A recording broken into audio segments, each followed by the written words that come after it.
second to see exactly if Falconer, Reet, and Chris are below. Reet gonna take some damage there, rotating back.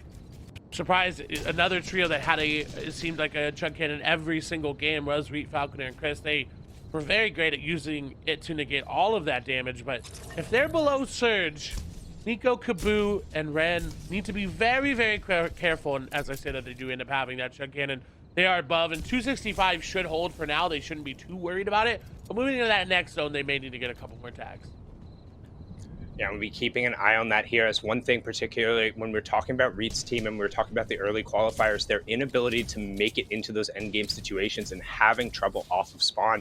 That hasn't been the case so far. In their first 6 matches, they consistently were making it into those. The worst placements were 13th and 12th, which was in matches 2 and 5, but they were still able to attack on some elims, which being with the +2 is very helpful there. You can see Jelty and co. I mean, this is the reason why they're pushing so aggressively. They're below Surge right now with 67 on the right-hand side. For those of you who are unfamiliar or just tuning in for the first time, whether it's in Party Royale or haven't seen competitive Fortnite in a while, Storm Surge is a mechanic which kind of limits the number of players who are available in a lobby. The first one that ends up popping is in the 3rd zone, and it will do 25 damage every 5 seconds until we are down to 70 players. So you can see that's why there's a little bit of aggression coming out as Cloxic ends up being picked up. Unsightly puts a huge shot on the Grim, and Grim is immediately going to disengage down a level. But you can see everyone is kind of trying to clamber over to it, just like moths to an open flame. You hear the shots right around Storm Surge, and you think, can I get a cheeky elim? How many points can I be? But going all the way back to the Weeping Woods just slay 2 FNCSs ago. We've seen how quickly these mid-game fights can turn disastrous, as now all of a sudden, Clay, we have 4 trios on top of each other in Pleasant Park. Everyone wanted to be a part of this engagement. Jelty and Chicken going to get in there with Andy. They're going to box that player up. Are they going to get him? And Slightly will finally go down there. Andy going to get traded out. No, sorry, Chicken going to get traded out. Andy just there. Will get that elimination credit, but can they get Chicken out? Going to throw him off the builds, maybe able to get out, but as you said, it turned terrible really quickly. Jelty down, very low HP. Andy still nowhere to be found in the fight. Chicken is down on the ground, can't do anything more. Jelty going to try to disengage. Does have that parasite so that he can get there quick.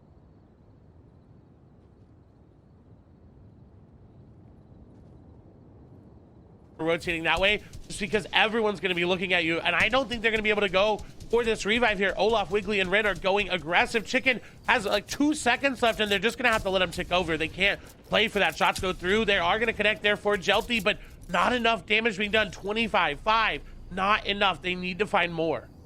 But on the flip side of that, Olaf, Wiggly, and Rin are still taking shots from the other side. You saw that there's still more teams in Pleasant they're putting down. Luckily, that's abated a little bit so they can potentially look to press, but it's going to give Jelty at least enough time. He's going to pop that big pot, potentially look to also take the medkit. He does still have that parasite, so it will tick down. You can see the red outlines just on the other side, that brick there, 2 walls on the other side. Jelty might try to stick this, but they are right in this space right now, Clay. Ooh, okay, luckily he was able to stick that and now can get back into fighting. Is gonna hit the wall first try. Sarah not in his favor though. Is gonna lose all 50 shield that he just popped back down. About 112 HP there. Maybe able, as the parasite is gonna keep ticking that white HP away. Wiggly, Olaf, and Ren realize, you know what? We got that elimination. We got a lot of that loot. We don't need to keep fighting this. We can disengage. I do believe that it's been too long for that reboot card to be picked up by Jelty and Andy. Unless Jelty was able to grab it early. It seems like it may be making a play for it, but I think with zone coming in, it's just too much to ask. We've seen later reboots. We know it's NA West, and you can already see that Andy is heading over. Yeah, no, they definitely have the reboot card, and he's going to go stick this. Yep, right away. Like, why even question it? NA West is the land of reboots. It's what they do. They get their teammates back on their feet. I think the clinical one, it was either 2 or 3 FNCS. No, it was definitely 2 FNCSs ago where we had that reboot. I think it was a 4th or 5th zone reboot, and then the team ended up going on and winning. We need to go back and get the specific one. But hey, Chicken back up on his feet, and you can see the shots coming down from one of those old spires immediately, so you get a little bit of those gatekeeping gargoyles on the inside. Right now the question is, what can they do about this rotation? We know they had a ton of peppers. We know that there was at least a couple medkits around to be scavenged, but I'm not sure how many they were able to get. And Jelty is trying to get a decent line and help give him the line of sight, and he's able to pretty much actually just walk right in. They got a relatively free path there. Ooh, okay, a sigh of relief. They can breathe. But they've got to be careful with it now being rebooted. Storm Surge will turn back on 71 players. It's going to start hitting players again.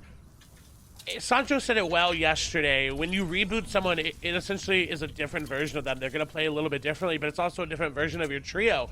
You have to be careful because you're investing so much to bring them back. Do you have enough mats, ammo, weapons to give them? Luckily, that loot was right nearby, so he was able to grab his old loot there, but it's still a very risky play. And we hop back over, and Snacky still not up. Kenshi and Favs playing it out as a duo. Luckily, they're above Surge. Yeah, and they're well above Surge. They're not going to have to worry about this one. You can see the disengage immediately dropping down that side, and we talk about a kind of breaking line of sight. You can utilize the player-made builds and kind of throw up walls, or you can utilize the natural geography of the map to create distance here, and you can see everyone else doing the rotation. But because they're going early and they have a relatively decent line, they should be okay. And you can see Kenshi also sitting on that mythic pulse rifle, so if he is able to get a beat on somebody, that thing hurts, Clay.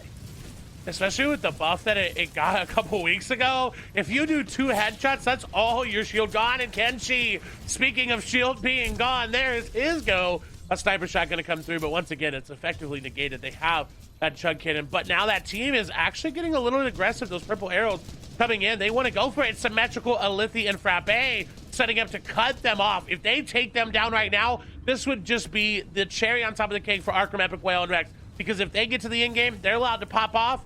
That's first place.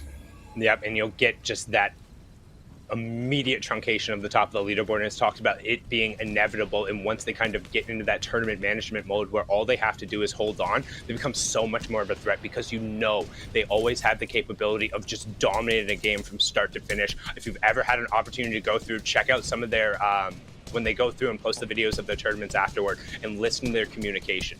This is what makes this trio so freaking good. Their ability to just communicate out what they're looking for, when their rotations are, coordinating their fire, knowing when to split fire, knowing how to split resources, and then providing all of that experience, and then knowing how to capitalize on it is something that they do better than nearly any other team. And let's just be honest, Clay, who else has played together this long at this high of a level? There's at least some roster mania in every other region. We see trios break up, disband, and go play with other people. These guys disbanded because they just wanted to play with each other one more time, right? They wanted to go through and get a little bit of the extra practice week. So, and it ends up building up, and now in a situation where they have a full trio, they have high ground control of that Spire, they're in a great spot. But it's somebody else in a great spot. Falconer picking up an Elam there. Let's not forget about them, because the top 3 is pretty much decently separated so far, and they're all still up on their feet. In fact, only the 9th place trio has been eliminated. Otherwise, it's really been kind of the bottom of the board taken out so far.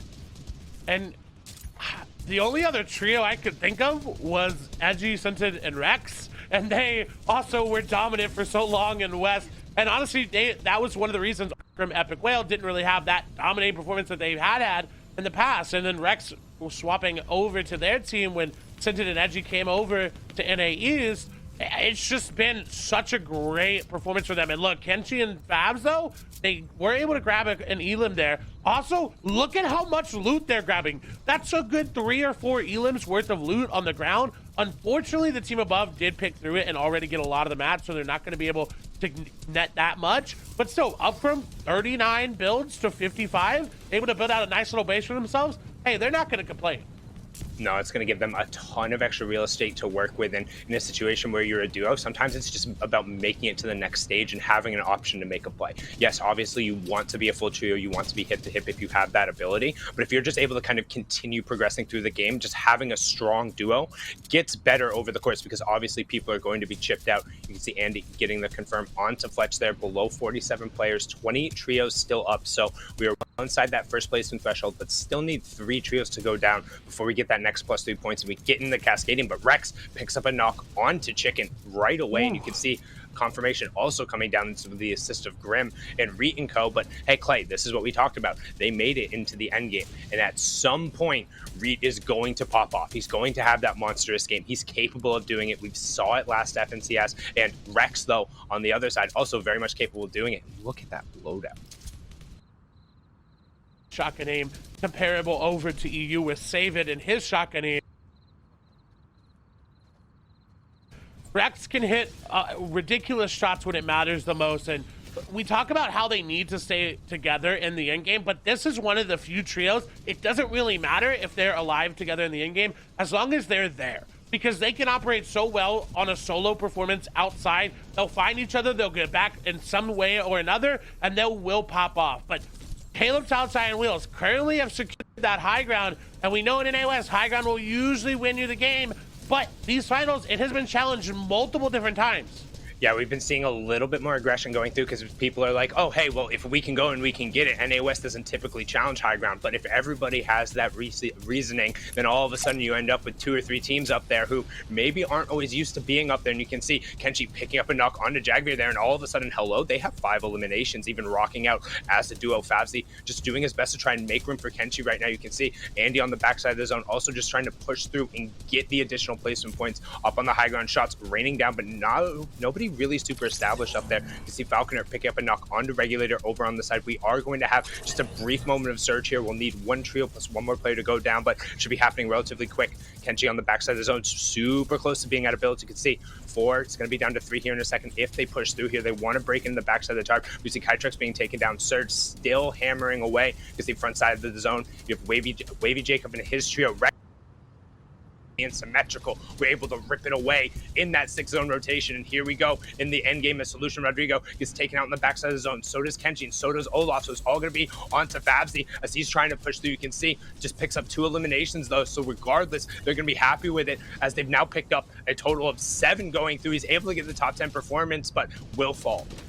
How many points can Arkham, Epic Whale, and Rex catch up to, though? That is the question. They were already looking at high ground and shooting him out. They could go for him just based on having more materials, but they're going to drop down. They're going to low ground where they operate, honestly, the best out of anybody here. But so is Falconer, Chris, and Reed. They are going down. Rex is unfortunately going to fall there now onto the shoulders of Epic Whale and Arkham. What can they do? Can they find anything? They got a lot of mats. They've got a lot of builds to work with, but they're going to have to start to drop down. Nice shots there. That's going to be Reed going down. 3rd place, getting taken out by 2nd right now. Epic Whale trying to find Falconer, trying to find Chris, but that onto Reed was so good. That is the playmaker there. That is who they need to take out right on the other side of the wall, though. Got to be careful. That's Falconer going down. Chris trying to make something happen, but Epic Whale says, hey, 1st place is out. We're 2nd. Let's just take out 3rd right now. That's Falconer going down. Look at Elam after Elam coming through. No build. He's back into the box. Shots coming through. He's going to go down, but he gets a lot of damage off. That's monstrous, and you can see now Arkham down on the ground, just trying to continue pushing through, knows that placement points are about to tick over as players on the backside of the zone are taken out, but unfortunately he goes down and still up on the high ground. Symmetrical Frap right now, Lithy just raining shots. You can see backside of the zone, Hurton trying to play a little bit of a heal off, just continue pushing through, as now we have a 3v3 kind of, as BizQ barely has any HP on the bottom part of the zone, and just look at this, 7 Elims working from the top down. Hurton though, going for a cheeky play, but Lithy is aware of it, and he slaps that one down. We're going to get a straight up 3v3 here to close off match number 7. But they don't have the heal advantage like you talked about. Symmetrical up there does have the med kit and the chug cannon onto Alithy. They have 8 eliminations. Alithy going down wants to make sure they secure that heal off, so we'll send Frappe and Symmetrical down just to make sure they're just spraying out. They're trying to win this based off of full aggression. Shots come down. Alithy gonna drop down, get 1. His teammate's gonna get the rest. 7 eliminations for Alithy. They pick up the overall victory royale with 11, and what a